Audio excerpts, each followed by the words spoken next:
Well, I am talking to Jill Kerper Mora. She's in California, and I understand she had some frightening moments there, but things are okay now.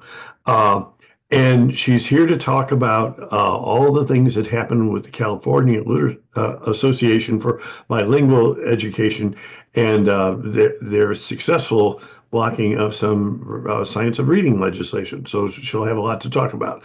But before we get into that, I just want Jill to give us a quick little background on herself, keeping in mind if we wanted to do this fully, we'd need hours. We've Thank kind you. of got maybe a minute here.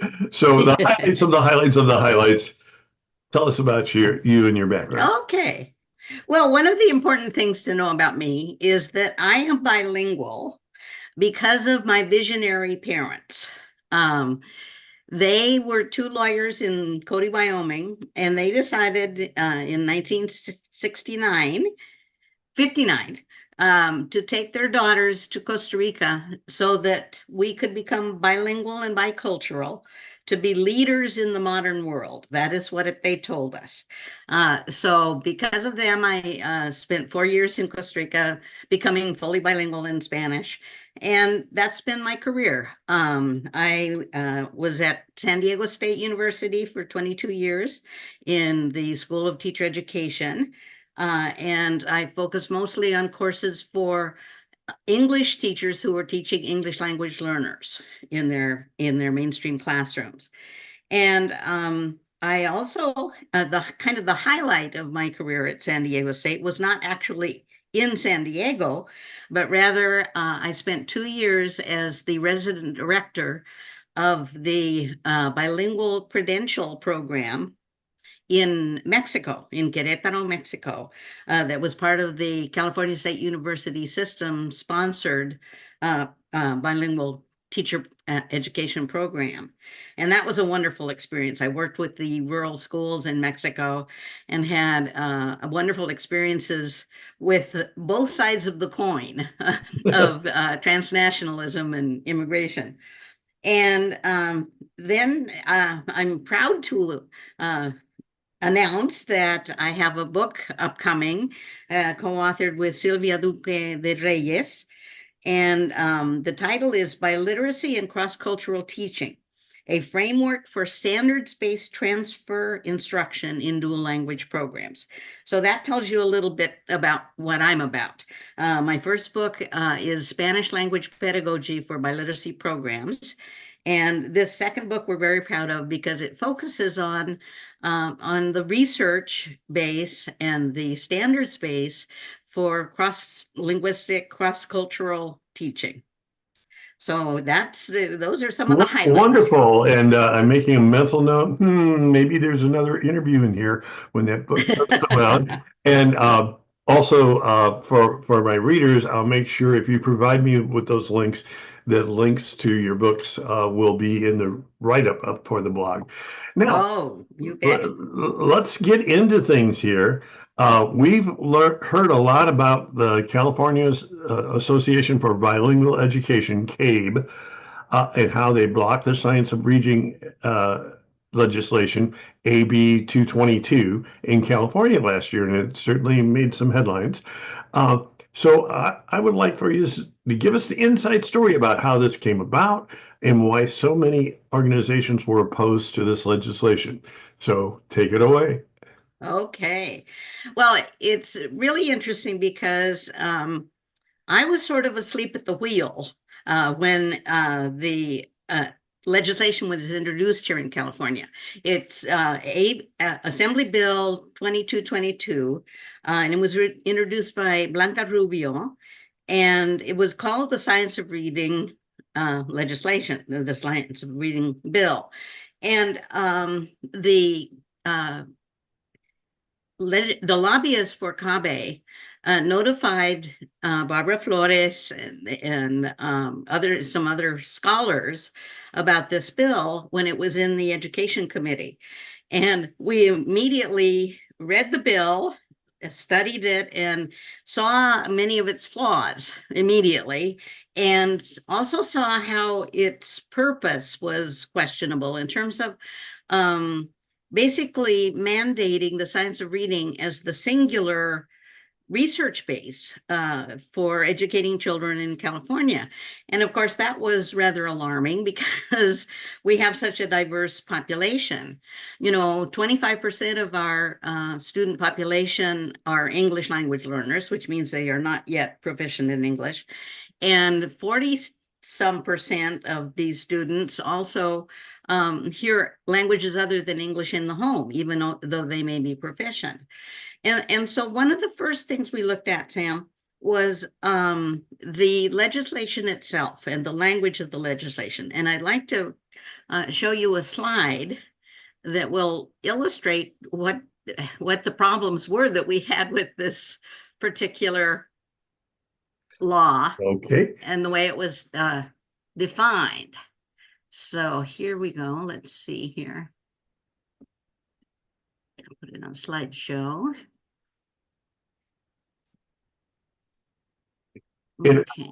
I think if you hit from the beginning, you'll go to the blank slide Okay, and from then the one more. beginning. Yeah, Okay, so go to the there we go. beginning. All There we right. go. All right. The first thing we sort of zeroed in on in this bill was the definition of the science of reading and what it means for the evidence base that supports the bill. And we looked at the fact that the definition basically made it so that you had to wonder about how they were actually defining reading in the definition, because they were attempting to ban certain forms of instruction. And so when we look at the term evidence-based as a definition, we people often define this in terms of the 5 pillars of the National Reading Panel, in terms of fluency, phonics, phonemic awareness, phonological awareness, etc. But the law itself, the language of the law, actually attempted to prohibit certain ways of teaching of the meaning base for language. And so we began with some talking points, and then out of that, we were generating several different letters from different organizations, including Californians Together, CALSA. All of these different organizations then wrote letters to protest and to object to and oppose the legislation in the Education Committee. And a lot of the reasons they gave were related to the fact that it looked like a one-size-fits-all type of law, narrowing the research base rather than broadening and supporting the research base that already existed in California. So we immediately, got on the ball and began pushing back through the letters of these different organizations that articulated their reasons for opposition. And that led to eventually having the bill be killed. We actually killed the bill in the Education Committee. And I earned a new nickname in the process. I was now being called Kill the Bill Jill. Oh my. So that was actually kind of a proud moment.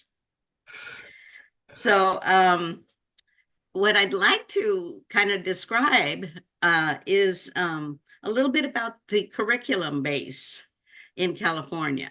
Okay, And and why we that are. just so happens that that's my very next question. Oh, okay. Okay, for you to talk about the state's curriculum standards and curriculum framework, and most especially talk about the many times we're hearing, oh, whatever it is we're trying to replace has no research base. Well, in this case, what they were trying to replace had an extensive research base. So I'd love Exactly. to hear about that and have at it. Yeah, the California adopted the Common Core state standards, which are really very solid in terms of their own research base. And that's one of the things that I think needs to be recognized, is that any program, any literacy program or literacy instruction in a state that has the Common Core standards is going to be solidly based in the research that created those standards, as well as the research on a specific content area or skill like literacy. And in California, we have basically 3 documents, you can kind of count 4, that were created back in 2012, 2014. And that is our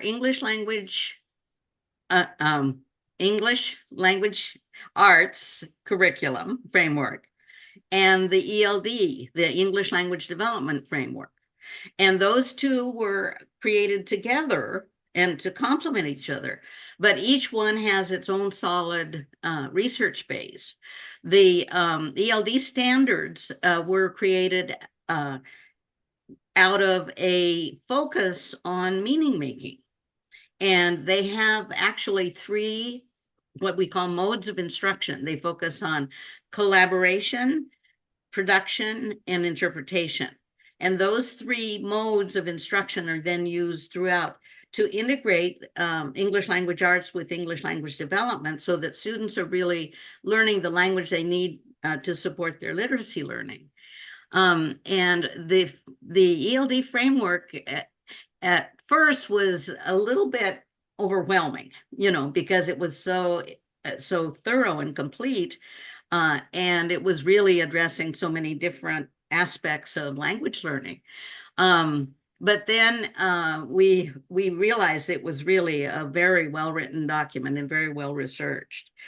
And then in 2012, actually sort of simultaneously with the standards, the San Diego County Office of Education, under Sylvia Reyes's leadership, did a translation and linguistic augmentation of the English language arts standards. And what that does is that it takes each standard of the Common Core standards for English literacy, and it gives the equivalent in Spanish, or what skills are specific to Spanish that need to be taught in addition in order for a child to become biliterate. And this was useful not only to dual language teachers, but to teachers who were looking at how to transfer the language and what a Spanish speaker might be having difficulty with in terms of English language. And so this document also supported the English language development standards, so that they work together very well to make a complete curriculum. And the research base is what I like to talk about next, but ask me, guide me with your questions. Okay. But I guess the big thing here is extensive, Yes. extensive, well thought out, and with an eye toward making sure that reading is about meaning making. And I'm noticing some highlights there, like you take into account neuroscience research, metalinguistics, et cetera, et cetera, et cetera. So not just some willy-nilly somebody pulled this out of a hat. It's rather really well thought out, well researched things from a variety, may I use the word variety, of researchers looking at it. So a good, solid research base. Right. And so those that say alternative positions don't have a research base, they're just sadly mistaken. And having Yes. said that, And are we going to be continuing on this, or are we going to be moving into the um, uh, the queuing systems yet? well, let me say just a little bit more about this Absolutely. Have at metaphor. it. I Okay. love teaching by metaphors, and you'll see a few more here in a few minutes. I think of research and a research base, a knowledge base for teaching, as being like a watershed, like an ecosystem. And that means that it draws from many different streams of research. And so and for second language learners or emergent bilinguals, you see how not only do you have to have knowledge about how they learn to read in English, but how they learn to read in Spanish, because in many ways it's different, or Hmong, or whatever their native language might be. And also you have to have in that knowledge base how a second language is acquired, how it is learned, the stages of increasing proficiency.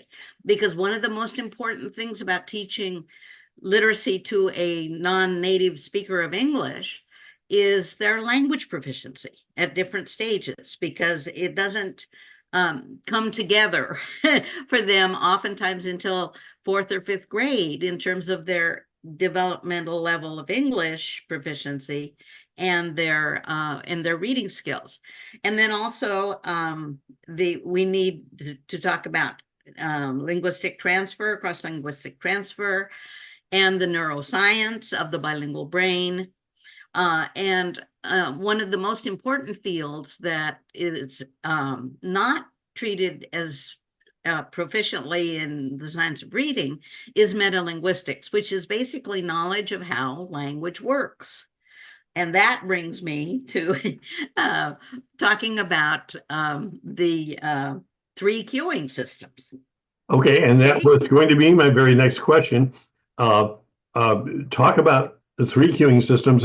If I'm remembering my earlier conversations with you, there aren't just three, and some of the misconceptions around that, and some of the problems you see with the laws that ban those.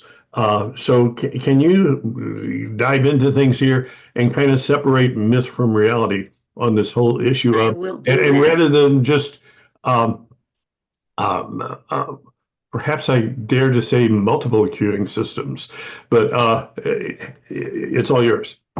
Okay. Yeah, the concept of the three queuing approach, or the three queuing strategy, is actually based on miscue analysis research done by Ken Goodman, Frank Smith, um, the whole language people, right? Because they studied how a child's oral language reading performance demonstrates the way they are interpreting the language of the text and using these different subsystems. And basically, there were three categories that they came up with: phonics, semantics, and syntax. And there are actually more subsystems of language that are active in any language use. But those were the three that could be identified from oral reading miscues. All right. So that's where this Venn diagram comes from. And this Venn diagram seems to have been very problematic. One researcher, Marilyn Adams, talks about the first time she used this Venn diagram for the three queuing systems in a professional development activity for teachers. And they just were really puzzled by it.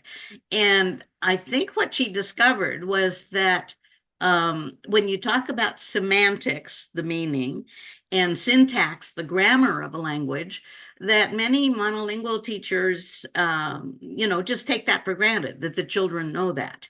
But that's not the case with a second language learner, because they have the grammar of their native language, and understand the rules and the endings and the verb conjugations of their native language. But in English, they may encounter difficulties. So a lot of this research was very popular with bilingual teachers, because it was showing how that growing proficiency of language requires an understanding of the semantics and the syntax of English, which is different from the native language oftentimes. And so I like to use the analogy of a traffic light. Okay, we have three cues. that cue us as to what to do in stopping and going in traffic, right? Now, would we ever propose that we not teach a new driver what the yellow light means, right? Because the yellow light tells you do not enter the intersection or slow down or be cautious. Okay. But I think of this three queuing system of the traffic light, three colors, three lights. It actually is much more because think about when you add directional arrows, right turns, left turns. All right. And when you add then other symbols for traffic, okay, all of these are cues. And everything that regulates our traffic is a queuing system that has a purpose. The same is true of language. Okay, language is multiple queuing systems: phonology, morphology, semantics, syntax, pragmatics. And all of those subsystems are always active and must be orchestrated for a child to learn to read. So this is the source of my opposition to any bans on teaching queuing systems, because the alphabet itself is a queuing system. We have 26 symbols that are supposed to represent 44 phonemes in English, which causes some difficulty in terms of spelling. And so I emphasize that there is no empirical database or research base for these bans on the three queuing system, that this is an attempt to discredit research that came from whole language, which is now supposedly discredited as a method. And so that's the origin that I see for these bans, and the reason why I'm so opposed to them and think that they have been caused a lot of problems for the science of reading movement, because we don't object to the research itself, but we object to having it mandated. Okay. But before we jump on to the last question, which is about the context of literacy instruction for English language, I did want to point out a couple of my own pet peeves around this. First of all, Clay is one of the folks that came up with this system, concurrent with the Goodmans coming up with this system. And at no point was it ever meant to be a system for teaching things. It was a system for analyzing miscues. And most importantly, the original research, and you can correct me if I'm wrong on this, was around normal readers. So this is what everybody does. Yes. This is what the regular readers do. And somehow that has morphed into the fact that, oh, now if people are concentrating on the queuing systems, that's only something that bad readers do, poor readers do. And as a matter of fact, it's something, what the original research demonstrated was it's something we all do. The other important issue is that of cross-checking. I'm trained around all this. And one of the things I always, and I've trained teachers around this, you don't do corrections at point of error. Rather, you do corrections, let the child make the miscue, let them finish out the sentence, and then you start drawing their attention to things, not asking them to guess, but rather, oh, well, does this look right for whatever word they've just said? Are those the right letters for that word? Or could you reread that? There are just a number of good cues that you use, and well-trained recovery teachers know all about this.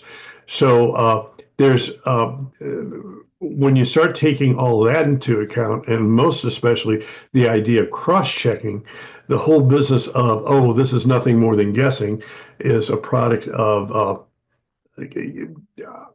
I won't say, I don't feel like being sued, but but let's just say you can't talk about this without talking about cross-checking. And I'll get off, I'm sorry. I had to say that. That's my little soapbox. So now on to question 4, which is, What is it about the context of literacy instruction for English language learners and bilingual learners that research needs to address differently for English speakers? And take it from there.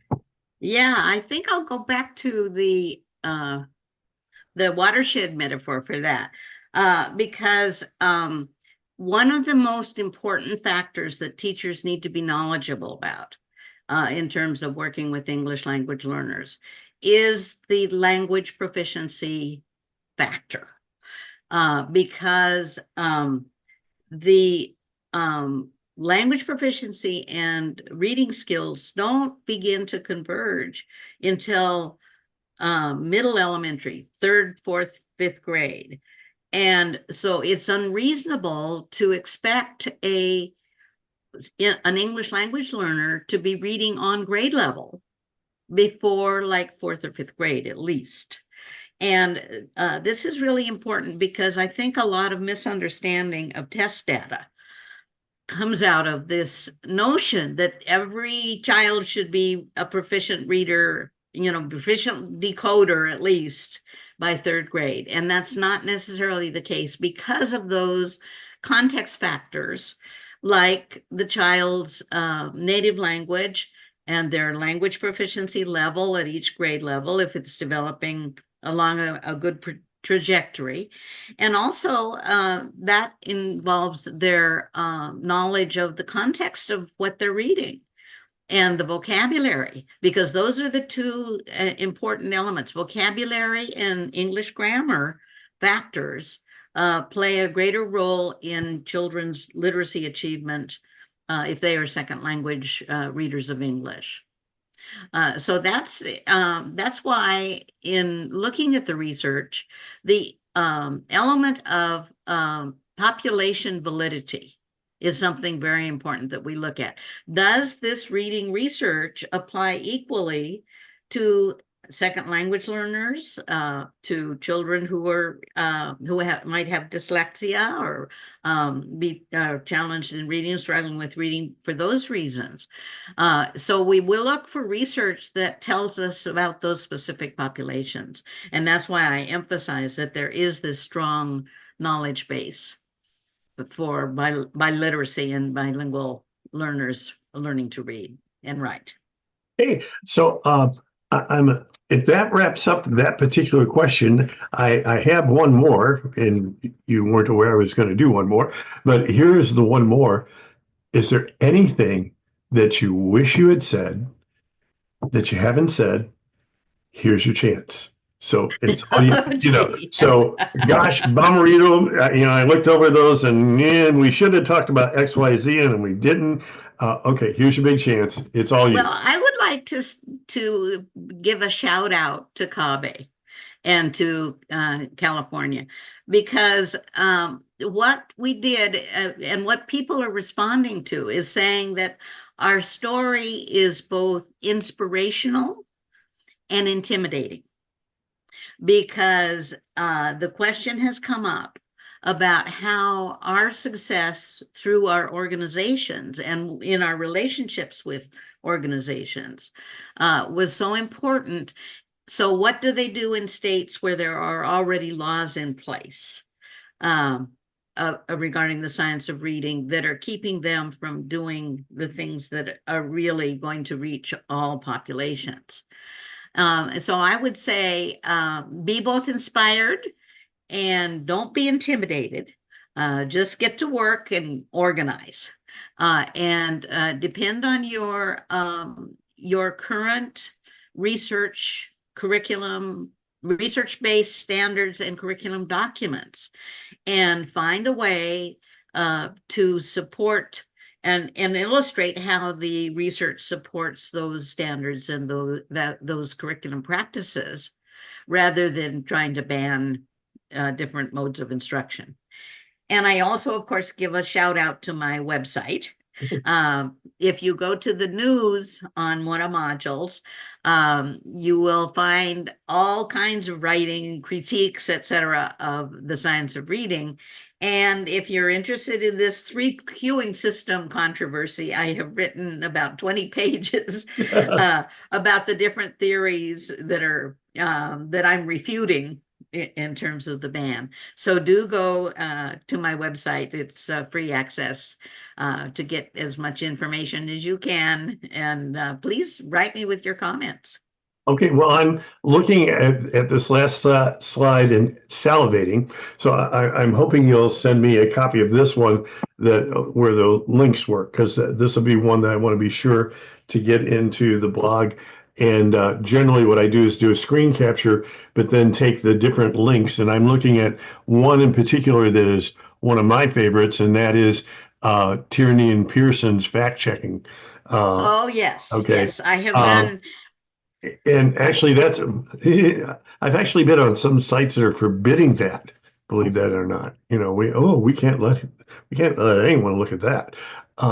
It came up as no, you can't do that anymore. You can't look at that anymore. Oh, yes, So we have academic freedom. yeah, right. So that said, that's an important one, and of course your writings and the rest. So I think if you're done with the slides, then I want to have a last little lead out conversation. If you could You bet. come back to just the two of us talking together.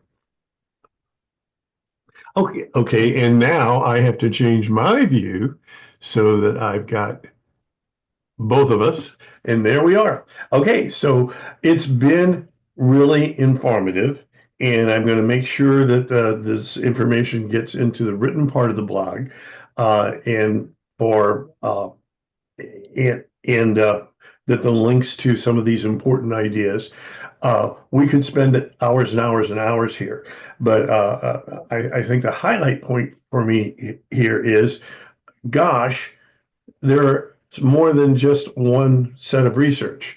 And Right. gosh, someday I would love to pick your brains around the topic of um, qualitative versus quantitative of research. When we get done, I'm going to ask for your ideas on a good thing about that, because basically, if you look at NRP, uh, there is no qualitative research in it. There's a whole Right. way of doing research that is completely left out. And so, in my one of my mantras for a while now has been use all the research. Well, how do you use all the research if you're pretending that qualitative research has no place or is kind of a weak sister? One of my things going forward is to get the word out that, gosh, there really are, when I made my own decision about what kind of research was I going to do, I found that actually for my dissertation, I found that qualitative was amazingly involved. And Right. it's really, you can answer the question, are these results a result of chance or not? So you get where I'm going here. So, and yet all that research has been left out. And somebody needs to start shouting that from the uh, rooftops. So, gosh. Yes, Sam, I have a metaphor for that. You Oh, know okay. who Jane Goodall is, right? I have heard of him. The Yes, I gorillas in the certainly have. mist, right? Can you imagine anyone telling Jane Goodall that her research isn't scientific because she wasn't experimenting on those gorillas?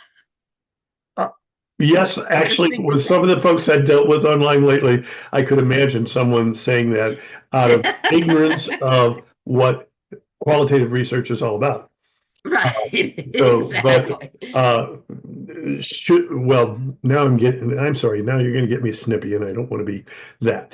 So, that all said, I think we've had a really good, rousing conversation and touched on a lot of topics. I'm hoping I can talk you into doing something about your book later on, and You I'm hoping bet. I can get some ideas from you on how to make people aware of qualitative versus quantitative research. Uh, but there's one last tradition in a Bomberito interview, and we reach that point. That is, we get on our best smiles, we get our hands in the air, and we give a Zoom wave goodbye. And thank you so much. Bye. Bye bye.